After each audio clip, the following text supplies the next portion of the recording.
You ask Tiger to solve. This deals with linear equations with one unknown. The final result is x equals 4/3. Let's solve it step by step. Simplify the expression. Break up the fraction. Find the greatest common factor of the numerator and denominator. Factor out and cancel the greatest common factor. Combine the fractions. Combine the numerators. Find the greatest common factor of the numerator and denominator. Factor out and cancel the greatest common factor.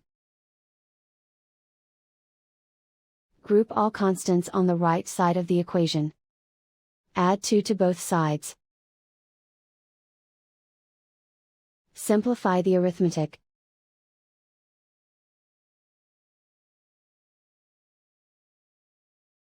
Isolate the x. Divide both sides by 3. Simplify the fraction. And so the final result is x equals 4/3.